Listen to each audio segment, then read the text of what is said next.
Most people think the hardest part of choosing what to study is finding the right option. It's not.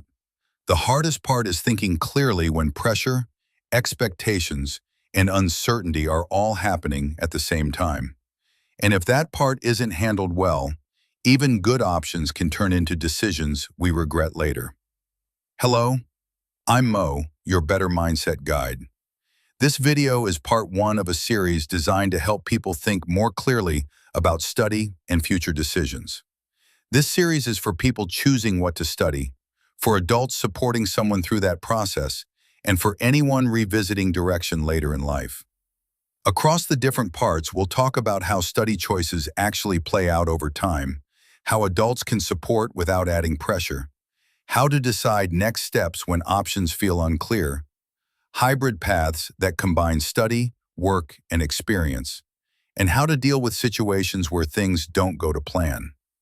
Each video in this series is broken into chapters, so you can pause, reflect, or come back at any time. This first part isn't about choosing a course. It's about something more important, the state of mind decisions are made from. And before we begin, I want you to hold one idea in your mind, not as pressure, just as a guiding truth. Take a second and reflect on this. Outcomes are information, not identity. All right, let's start with the first chapter. Why these decisions feel so heavy. Before we go any further, I want you to pause for a moment. Not to judge yourself, just to notice. Ask yourself this: do I feel rushed to decide? Am I comparing my path to other people's paths? Am I treating one outcome as if it defines everything? Am I trying to fix uncertainty instead of understanding it? If any of that feels familiar, that matters. Because moments involving study, results, or future direction tend to carry more emotional weight than we expect. It's rarely just about the decision itself. It's about expectations built up over time. It's about comparison. It's about imagined timelines. And it's about the fear of getting it wrong. Psychologically, this creates a common pattern. When information feels important and uncertain, our brains magnify its significance. Recent outcomes start to feel heavier than they really are. This is something psychologists call recency bias. We give extra weight to what just happened, even when it doesn't deserve that level of importance. At the same time, uncertainty creates urgency. Not because action is required, but because uncertainty is uncomfortable. This reaction isn't weakness. It isn't failure. It's human. The problem isn't feeling this way. The problem is making decisions while this state is driving the process. So before we move on, I want you to reflect on this next line, because it can instantly reduce pressure without changing your circumstances. Take a breath and consider this. Urgency is often a feeling, not a fact. And just to be clear, this series will not leave you hanging. In later parts, we'll talk about how to slow decisions down without falling behind, how to create structure instead of panic, and how to choose paths that stay flexible over time. For now, awareness is the goal. Because once you can see what's happening, you can work with it. Now let's move into the next chapter and reset what outcomes actually mean. Results and outcomes are limited signals. One of the most damaging ideas in education is the belief that outcomes are a clear measure of intelligence or future potential. They're not. Academic systems tend to measure a narrow set of abilities. They measure how well someone performs within structured rules, how well they recall information under time pressure, and how consistently they perform in a specific format. Those measures are useful, but they're incomplete. They don't capture judgment. They don't capture adaptability. They don't capture emotional regulation. They don't capture how quickly someone learns over time or how they respond after setbacks. When researchers look at long-term outcomes across different countries and education systems, a consistent pattern shows up. Early academic performance has limited power to predict long-term success. What matters far more is what happens after.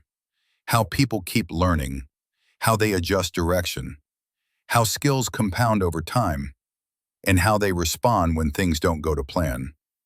I've seen this repeatedly. People who did well early and stalled. People who struggled early and grew steadily.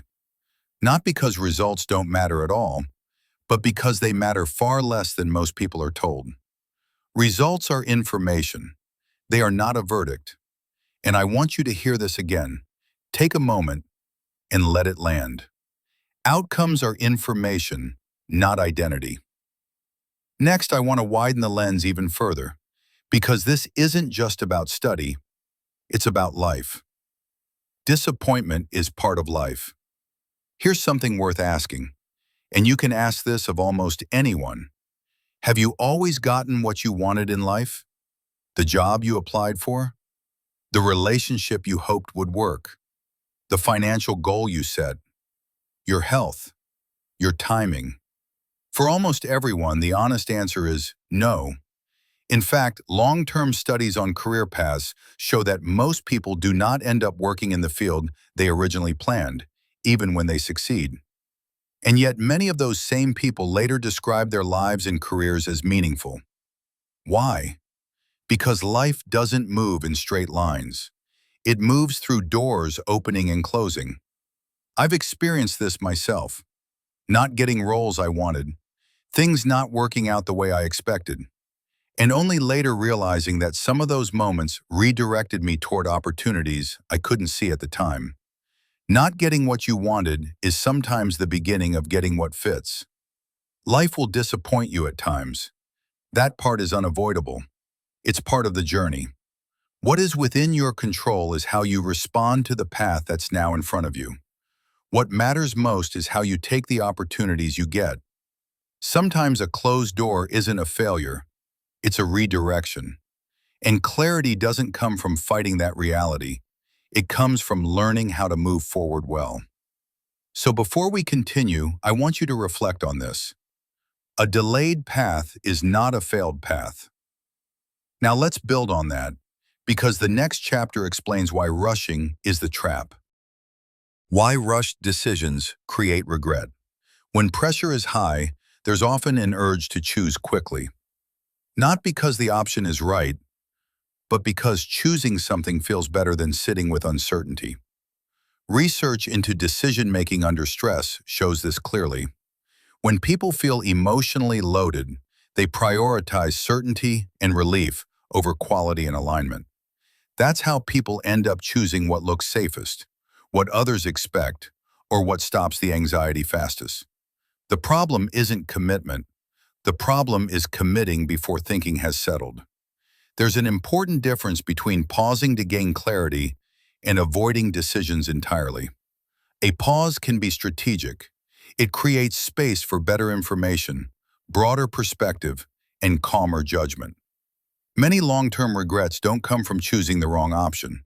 They come from choosing under pressure.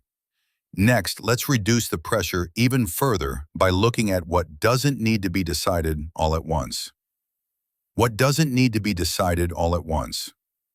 One of the most effective ways to reduce pressure is to be clear about what doesn't need to be decided yet. You don't need a lifelong career identity. You don't need the perfect course. You don't need a fixed long-term plan. And you don't need to compare your path to everyone else's.